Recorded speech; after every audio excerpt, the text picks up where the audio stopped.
wabarakatuh. Kami dari kelompok 2 akan mempresentasikan penerapan medan elektromagnetika pada metal detektor. Teori gelombang elektromagnetik pertama kali dikemukakan oleh James Clerk Maxwell. Hipotesis dari Maxwell ini mengacu pada aturan dasar listrik magnet. Berdasarkan aturan tersebut, Maxwell mengemukakan sebuah hipotesis, yaitu perubahan medan listrik menimbulkan perubahan medan magnet, dan perubahan medan magnet pun dapat menimbulkan perubahan medan listrik. Kemudian, Maxwell menemukan bahwa perubahan medan listrik dan medan magnet ini dapat menghasilkan gelombang medan listrik dan gelombang medan magnet yang dapat merambat di ruang hampa. Kedua gelombang inilah yang disebut dengan gelombang elektromagnetik. Gelombang elektromagnetik adalah gelombang yang tidak memerlukan medium dalam perambatannya. Spektrum dari gelombang elektromagnetik ini digolongkan menurut panjang dan frekuensinya, yang terdiri atas gelombang radio, gelombang mikro, inframerah, cahaya tampak, ultraviolet, sinar X, dan sinar gamma. Gelombang elektromagnetik memiliki kecepatan perambatan yang sama pada ruang hampa, yaitu 3 × 10⁸ meter per sekon. Berdasarkan pengertian yang sudah dijelaskan, medan elektromagnet dapat dibedakan berdasarkan frekuensinya menjadi 4 bagian, yaitu pertama, static EMF, kedua, extremely low frequency EMF, ketiga, intermediate frequency EMF, keempat, radio frekuensi EMF. Tentunya gelombang elektromagnet ini memiliki frekuensi yang berbeda-beda. Yang pertama, static EMF. Static EMF ini memiliki frekuensi terkecil di antara yang lainnya, yaitu sebesar 0 Hz. Gelombang elektromagnet ini dapat bersumber dari medan elektromagnet alam, MRI, dan elektrolisis industrial. Yang kedua, extremely low frequency EMF. Medan elektromagnetik ini memiliki frekuensi berkisar 0 sampai 300 Hz.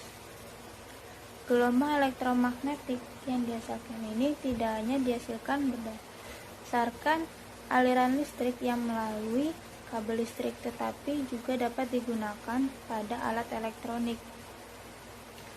Saat digunakan pada alat elektronik menghasilkan frekuensi berkisar antara 50 sampai 60 Hz. Yang ketiga, intermediate frequency EMF memiliki frekuensi berkisar antara 300 Hz sampai 100 kHz. Sumbernya antara lain detektor metal, handsfree, dan lain-lain. Yang terakhir, radio frekuensi EMF. Gelombang elektromagnetik ini memiliki frekuensi terbesar di antara yang lainnya, yaitu berkisar antara 100 kHz sampai 300 kHz. Dan sumbernya pun berasal dari gelombang TV, radio, ponsel, microwave oven, dan lain-lain.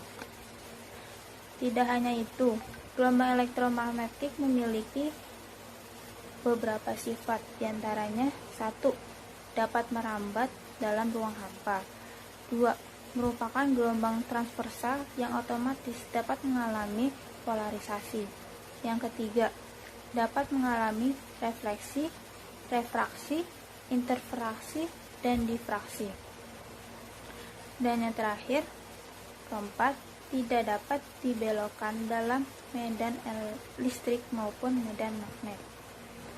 Gelombang elektromagnetik ini memiliki persamaan, yaitu HF sama dengan IF, dengan masing-masing memiliki tian masing-masing. Dengan H mewakili konstanta Planck yang memiliki nilai 6,625 dikali 10⁻⁻34 Joule second. V kecil mewakili frekuensi gelombang elektromagnetik yang dipancarkan dengan intensitas terbesar. E muatan elektron, dan V besar mewakili potensial elektron. Cara kerja metal detektor. Metal detektor memiliki kumparan kawat yang dikenal sebagai kumparan pemancar. Aliran listrik yang mengalir melalui kumparan akan menciptakan medan magnet di sekitar kumparan. Apabila kita menggerakkan metal detektor di atas permukaan tanah, maka medan magnet akan ikut bergerak.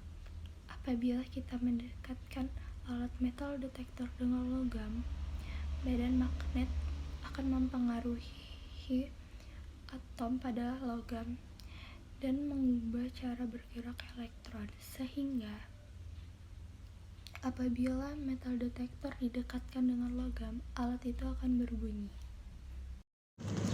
Untuk mendeteksi keberadaan benda logam, sangat tergantung pada beberapa faktor penentunya. 1. Ukuran, bentuk, dan jenis benda logam yang terkubur atau tersembunyi. Benda yang semakin besar maka akan lebih mudah terdeteksi daripada yang kecil.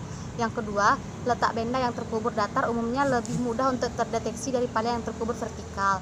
Benda yang melintang akan menciptakan area target yang lebih besar dan efektif mengirimkan sinyal ke detektor logam. Yang ketiga, usia dari objek yang terkubur lebih lama akan teroksidasi atau berkarat sehingga akan mengurangi pendeteksian menggunakan metal detektor. Yang keempat, sifat dari tanah atau pasir juga memberikan pengaruh. Secara umum, detektor logam dapat bekerja hingga kedalaman maksimum 20-50 cm. Konsep elektromagnetik dapat kita jumpai di dalam kehidupan sehari-hari. Banyak sekali penggunaannya dalam bidang industri maupun infrastruktur. Sebenarnya prinsip kerja dari magnet detektor ini sangatlah simpel sekali.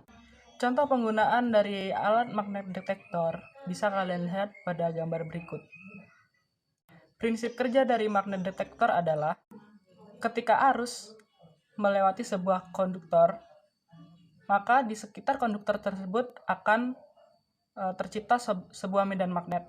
Medan magnet tersebut dapat menarik benda-benda yang sifatnya logam. Dan itu juga yang digunakan pada alat-alat yang mengandalkan konsep tersebut untuk mengetahui jika di suatu benda terdapat sebuah logam.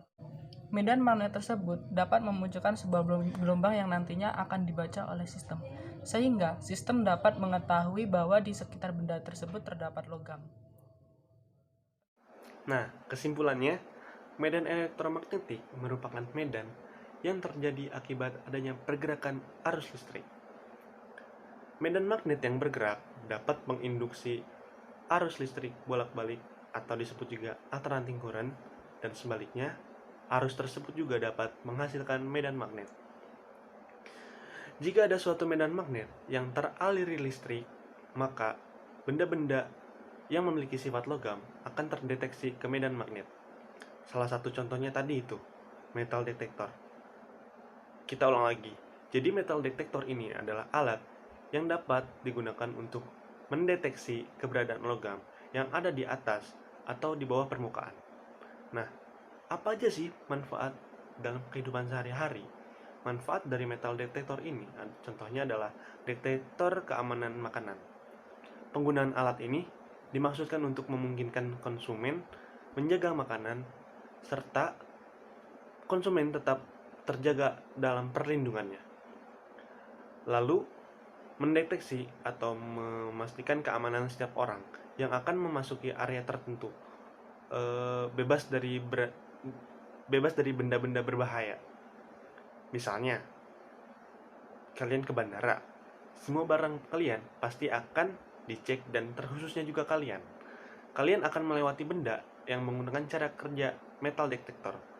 Mungkin jika ada barang berbahaya yang terbuat dari logam, seperti pisau atau pistol, atau benda-benda berbahaya lainnya, maka benda yang menerapkan metal detektor ini akan berbunyi.